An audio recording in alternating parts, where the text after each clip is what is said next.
గా చూసుకుంటే phone tapping వ్యవహారంలో సినీ నటుల ఫోన్లు ఎక్కడ ట్యాప్ కాలేదని చెప్పి ఇప్పటిదాకానే తాజాగా వచ్చిన అప్డేట్. అంటే సినీ నటులే కానీ హీరోయిన్ల ఫోన్లు ట్యాప్ కాలేదని ఆ, తేలింది. ఎలాంటి ఫోన్లు ట్యాప్ కాలేదు, ఆధారాలు ఏం లేవు, సినీ తారల ఫోన్లు ట్యాప్ అయినట్టు అని చెప్పి పోలీసులు చెప్తున్నారు. చెప్పవచ్చు ట్యాప్ కాలో తెలియకపోవచ్చు, ఉమ్, కానీ రాజకీయ నాయకులు ట్యాప్ అయినాయి కదా. ఉమ్, కాంగ్రెస్ పార్టీ, బీజేపీ పార్టీ వాళ్ళ సొంత బీఆర్ఎస్ పార్టీ నాయకులు ఫోన్ ట్యాప్ అయినాయి కదా. ఉమ్, ఎందుకు చేసిరు, ఎవరు చేయమన్నారు?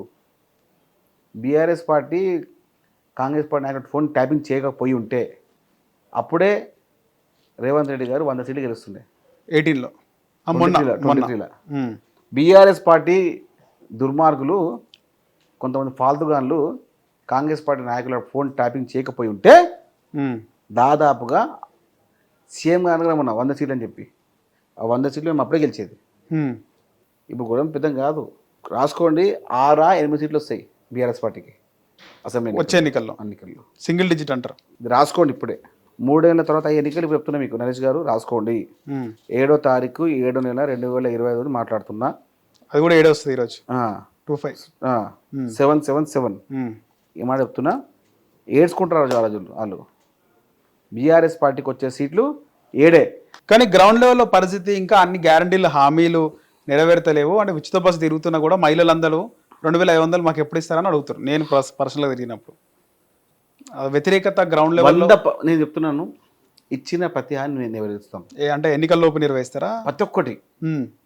ఎందుకంటే ఇప్పుడిప్పుడే వ్యవహారము, అంటే రాజకీయ వ్యవహారం కానీ, అధికారుల వ్యవహారం కానీ, మొత్తం వ్యవస్థ వ్యవహారం కానీ, సంస్థల వ్యవహారం అని ఇప్పుడిప్పుడే ఒక స్థిరంగా అవుతూ ఉన్నది. ఇప్పుడు నువ్వు ఎంత ఉన్నా కూడా ఒక ఇల్లు కట్టిన తర్వాత స్లాబ్ ఇంటికి వెళ్ళిపోతావు, ఇంటికి పోవు కదా. ఏం చేస్తావు? దాని లోపల వ్యవహారంలో ఎక్కడ వాస్తువు రావాలి, ఎక్కడ మనం బెడ్రూమ్ రావాలి, ఎక్కడ కిచెన్ రూమ్ రావాలి, ఎక్కడ దేవుని రూమ్ రావాలి, ఎక్కడ మనం కూర్చుంటే బాగుంటుంది అని చెప్పి మనం వాస్తు ప్రకారంగా కూర్చొని చేస్తేనే కానీ ఆ ఇంటికి పోలేము. మన ఇంటి వారి యొక్క కుటుంబం ఎవరు చేయలేము. ఇది అట్లనే సేమ్ రాష్ట్రంలో ఎక్కడ ఏం చేయాలి, ఎప్పుడు చేయాలని స్పష్టమైన అవగాహన ఉంది నరేష్. ఎవరు ఎన్ని కుట్రలు, ఎన్ని కుతంత్రాలు, ఎన్ని పగరవాళ్ళు ఒంకర్ మాటనా బీఆర్ఎస్ పార్టీ గగ్గోలు పెట్టినా కూడా ఇచ్చిన ప్రతి హామీని మేము నెరవేర్చి తీరుతాం 100కు 100%. నరేష్, ఇప్పుడు మీ ఊర్లో పోయి అడుగు నరేష్, పోయి స్పష్టంగా నువ్వు అడుగు, కూర్చొని ఒక జర్నలిస్ట్గా అడుగు, మీ ఊర్లో అడుగు, వాళ్ళకి ఏం వస్తలేవు అడుగు, ఏం వచ్చినా అడుగు, పెన్షన్లు ఏం వచ్చినాయి అడుగు, ఏం వస్తలేవు అడుగు. వచ్చిన శాతం 80% ఉంటుంది. వచ్చిన పథకము 80% ఉంటుంది. కానీ ప్రజలు అన్ని చెప్తున్నా, ఇప్పుడు అడుగు. మీ ఊరు ఏ ఊరు మంది? అంటే మనది 4 ఫాదర్స్ 6 సికింద్రాబాద్. పోయి అడుగు. మన ముందుగా మీ మామని అడుగు, మీ మేనమామని అడుగు, మన అమ్మమ్మని అడుగు. విలేజ్ లో తిరిగినాం 80% పైగా పథకాలు చేరుతున్నాయి. ఎక్కడున్నా అక్కడ 15% చేరుతలేదు. ఆ దాన్ని కూడా స్పష్టంగా సంపూర్ణంగా ఇచ్చి తీరుతాం. కానీ మహిళలు ముఖ్యంగా చూసుకుంటే మీరు అన్నట్టు నేను చాలా విలేజెస్ తిరిగినప్పుడు ఫ్రీ బస్ తిరుగుతున్నాం, ఫ్రీ కరెంట్ కూడా కొంతమందికి వస్తుంది అంటున్నారు చాలా వరకు కూడా. కానీ ప్రజలు చెప్పుకోవడానికి, వేరే వాళ్ళకి షేర్ చేసుకోవడానికి మాత్రం షేర్ చేసుకోవట్లేదు. ఇంకా కావాల పథకాలు. 2500 ఇస్తున్నారు, పెన్షన్లు రాలేదు, 4000 ఇస్తున్నారు, వికలాంగులు మాకు 6000 ఇస్తున్నారు అనేది వాళ్ళ బాధ ఉన్నది. ప్రతి వారికి అర్హత ప్రతి కుటుంబానికి. ఇంతకు మునుపు ఈ ముచ్చట నువ్వు అడగాలి, ఇంతకుముందు ఇంట్లో ఇద్దరికి పెన్షన్ ఇస్తుండేము. కాంగ్రెస్ పార్టీ హయాంలో ఇంట్లో ఇద్దరికి పెన్షన్ వస్తుండే. మేము ఇంట్లో ఇద్దరు పెన్షన్ చేస్తాం, ఇప్పుడు ఇద్దరికి వచ్చేటట్టు చేస్తాము ఇంట్లో. అప్పుడు మాట్లాడుతున్న ఈ నోరులే చప్పట్లు కొడతాయి, రాసుకున్నాం. కాంగ్రెస్ పార్టీ స్పష్టంగా ముఖ్యమంత్రి రేవంత్ రెడ్డి గారు దీనిపైన పూర్తి అవగాహనతో ఉన్నారు. 2500 రూపాయలు ఎప్పుడు ఇవ్వాలి, ఏ విధంగా పెన్షన్ పెంచాలి, పెన్షన్ పెంచితే కూడా ఇంట్లో ఇద్దరికి ఇచ్చే విధంగా, ఏ విధంగా వికలాంగులకు వారి యొక్క స్థానం చేపియాలి. నీకు దాదాపుగా చాలా వ్యవస్థలో స్పష్టంగా నరేష్, ఈరోజు రేషన్ కార్డు విషయంలో కానీ, సన్నబియ్యం విషయంలో కానీ, వస్తున్న పథకాల విషయంలో కానీ ప్రజలు స్పష్టంగా హాయిగా ఉన్నారు, ఆనందంగా ఉన్నారు. ఎక్కడనో ఈ చిల్లర మల్లర వ్యవహారం చేసేసి ఏదో చిన్న వీడియో కార్డు తీసుకొచ్చి బీఆర్ఎస్ పార్టీ కొంతమంది యూట్యూబ్ ఛానల్స్ ఉన్నాయి, వాళ్ళు ఆడుకొని చేసుకొని దాన్నే ఒక ట్రోల్గా చేస్తే ప్రజలు కూడా చాలా స్పష్టంగా ఉన్నారు. అరే నాకు ఎన్ని వస్తున్నాయి, ఊర్లో 80% పైన రుణమాఫీ అయింది, 20% కాలేదు, మేము ఒప్పుకుంటాం. కానీ 80% ప్రజలు స్పష్టంగా కాంగ్రెస్ పార్టీకి మద్దతుగా ఉన్నారు.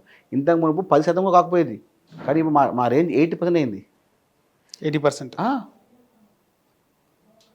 మేము స్పష్టంగా వచ్చే పంచాయతీ ఎన్నికల్లో, మున్సిపల్ ఎన్నికల్లో కాంగ్రెస్ పార్టీ క్లీన్ స్వీప్ చేస్తుంది. మేము 200 యూనిట్ల కరెంటు కానివ్వండి, 500 రూపాయల సిలిండర్ పైన కానివ్వండి, అదేవిధంగా వచ్చే ప్రతి వ్యవహారాల్లో స్పష్టంగా నిరుపేద కుటుంబాలను ఇందిరమ్మలు ఇల్లు ఇచ్చే విధంగా, ఆన్లైన్ ద్వారా ఫ్యామిలీ కార్డు ఇచ్చే విధంగా స్పష్టంగా పూర్తి అవగాహన ఉంది. రేపు నరేష్ రేపు వచ్చే 10 ఏళ్ళు కానీ ఇంకా 10 ఏళ్ళు కానీ కాంగ్రెస్ పార్టీ స్పష్టంగా మాకు పూర్తి అవగాహన ఉంది, అధికారంలోకి వస్తామని చెప్పి. ఇప్పుడు మీరు అన్నట్టే మీ ఇచ్చిన 6 గ్యారెంటీలో హామీలు కొన్ని అమలు అవుతున్నాయి, కొన్ని అమలు అవుతలేవు. ప్రజలు కూడా అమలైనే తీసుకుంటున్నారు చాలా వరకు, బయటికి చెప్పుకోవట్లేదు. వాళ్ళు ఫ్రీ కరెంట్ చాలా మందికి కూడా వస్తుంది, స్లమ్లలో బస్తీలో 80-90% వస్తుంది. కానీ వాళ్ళు చెప్పుకుంటలేరు, వాళ్ళు ఇంకా ఏవి ఉన్నాయో చెప్పుకోవాలా నరేష్? అంటే వాళ్ళు చెప్పకపోయినా కూడా ఫ్రీ బస్ లో మహిళలు తిరుగుకుంటే అదే బస్ ఎక్కుతారు కానీ ప్రభుత్వాన్ని తిడుతున్నారు. ఎందుకు మహేష్, ఇక్కడ ఏదో ఒక చిన్న వీడియో వచ్చి లేదు, నేను డైరెక్ట్ అడిగినప్పుడు మాకు సీట్లు దొరకలేవు, పాలల పంచాయతీ ఉంటుంది, మాకు బస్ సైడ్ ఆపుతలేరు, పాలల పంచాయతీ ఉంటుంది నరేష్. అట్లా కూడా అంత ముందుకు మేము ఎక్కడ కనబడ్డా ఆపి మరి ఎక్కించుకుంటుండే, ఇప్పుడు బస్సు మమ్మల్ని చూస్తేనే బస్సు ఆపుతలేడు డ్రైవర్ అని మహిళలు అంటున్నారు. అట్లా ఏం లేదు, అంత ఫేక్ అది. అయితే మీరు ఇచ్చిన నేను వస్తున్నాడు చెప్పిన హామీలో కొన్ని అమలు అవుతుంటే కొన్ని అమలు అవుతలేవు. కానీ మీరు అన్నట్టే 6 గ్యారెంటీలు కాకుండా వేరే కూడా కొన్ని అమలు చేస్తున్నారు. కానీ ప్రభుత్వం బ్యాడ్ టైమా? ఇన్ని పథకాలు ఇట్లా మంచి పరిపాలన, మొన్న 21,000 రుణమాఫీ కూడా జరిగింది, 21,000 కోట్లు. 21,000 రుణమాఫీ, రైతు భరోసా 9,000 కోట్లు 9 రోజుల్లో. అవును, రైతు భరోసా 9 రోజుల్లో 9,000 కోట్లు అంటే ఎంత పెద్ద అచీవ్మెంట్ నరేష్. ఆ తర్వాత చాలా మంది కూడా రుణమాఫీ అయిన తర్వాత మళ్ళీ రుణం కూడా తీసుకున్నారని చెప్పినారు రూరల్ ప్రాంతాల్లో. అయినా కూడా వాళ్ళ ప్రభుత్వం మీద ఎంత వ్యతిరేకత? ఎందుకు వ్యతిరేకత అంటే ఏంది నరేష్? ప్రతిసారి వ్యతిరేకత అంటే ఏంది? వ్యతిరేకత అంటే ఏంది అంటే 100 మందిలో 10 మంది నన్ను ఇష్టపడకూడమా? అది హైలైట్ అవుతుంది అంటారా? 100 మందిలో నన్ను 9 మంది ఇష్టపడుతున్నారు, అది మీకు నచ్చట్లేదా? అది కనబడట్లేదా? వీటన్నిటికీ నువ్వు కూడా మాట చెప్పు, 90 పెద్దనా 10 పెద్దనా అని చెప్తే నేను ఒప్పుకుంటా. 90 పెద్ద కథం అంతే. 90% ప్రజలు నన్ను ఇష్టపడుతున్నారు, 10% ఇష్టపడట్లేదు. వాళ్ళకు కూడా నేను ఏదో ఒక న్యాయం చేస్తానని చెప్పి ముఖ్యమంత్రి రేవంత్ రెడ్డి గారు స్పష్టంగా ఉన్నారు. వచ్చే లోకల్ బాడీ ఎలక్షన్స్ తెలిసిపోతుంది ప్రజలు ఎంతవరకు ప్రభుత్వానికి అనుకూలంగా ఉన్నారనేది తెలిసిపోతుంది. నేను ఏమంటున్నా, ఇప్పుడు ఎక్కడ కూడా ఇప్పుడు మనం ఉన్నాం 10 మంది కూర్చుంటాం, ఇప్పుడు 10 మందిలో 10 మంది నన్ను ఇష్టపడతారా? ఎంత చేసి ఇష్టపడతారా? వ్యతిరేకత ఉంటుంది, ఎవడో ఒకరు నన్ను ఇష్టపడరు. దానికి నేను చేస్తా. 90% ప్రజలు రేవంత్ రెడ్డి గారి పరిపాలన పైన, కాంగ్రెస్ పార్టీ పరిపాలన పైన స్పష్టంగా, ఈ ప్రజా పరిపాలన పైన స్పష్టంగా 90% పైగా సిద్ధంగా ఉండి ఇష్టపడతా ఉన్నారు. ఓకే, 10% పట్టుకొని వ్యతిరేకత అంటే నేనేం నీతో ఏం మాట్లాడతా? వ్యతిరేకత ఏం చెప్పాలా? ఎవరికైతే గత ప్రభుత్వంలో ఇబ్బంది ఉండి వాళ్ళకు కూడా ఇందిరమ్మ ఇల్లు వచ్చినాయి కూడా తెలుసా? అది మీకు తెలియకపోతే నేను చెప్పాలి. ఇందిరమ్మ ఇల్లు కూడా అప్లికేషన్ చేసిన వాళ్ళు గత ప్రభుత్వం బీఆర్ఎస్ పార్టీకి తిరిగిన వాళ్ళకు కూడా మేము ఇందిరమ్మ ఇల్లు ఇచ్చాం. అంటే social media, Congress social media చెప్పుకోవడంలో విఫలమవుతుంది అంటారా? Congress party social media, Congress party ప్రజలే సోషల్ మీడియా. ఒక చిన్న వాడికి వెళ్ళిపోయి మేము గత 10 ఏళ్ళు టీఆర్ఎస్ పని చేసినా ఆయన కానీ ఒక చిన్న అప్లికేషన్ ఇచ్చినా మేము నిరుపేద కుటుంబం అని చెప్తే, నిరుపేద కుటుంబమా నువ్వు ఏ పార్టీ మాకు అవసరం లేని చెప్పి స్పష్టంగా అప్పటికప్పుడు శాంక్షన్ అయిన వ్యవస్థ అది కాంగ్రెస్ పార్టీ వ్యవస్థ, ప్రజాపాలన వ్యవస్థ.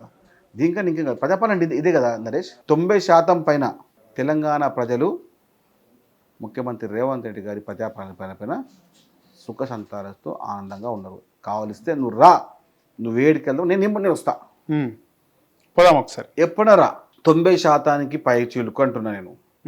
10% వీడియోసే తీసుకొచ్చి ముందు పెడితే అది బీఆర్ఎస్ పార్టీ చిల్ల రాజకీయాలకు పరాకాష్ట. 90% ప్రజలకు కూర్చుందాం, ఉదయం 6 గంటలకు కూర్చుందాం, 10 కూర్చుందాం, మాట్లాడతాం. స్పష్టంగా రుణమాఫీ గురించి మాట్లాడతాం, రైతు బస్సు గురించి మాట్లాడతాం, సన్న బియ్యం గురించి మాట్లాడతాం. రైట్. హిట్ టీవీ యాప్, ఇందులో short news, live news, entertainment shows, movies, digital magazines తో పాటు మీ జిల్లా వార్తలను కూడా ఫ్రీగా చూడొచ్చు.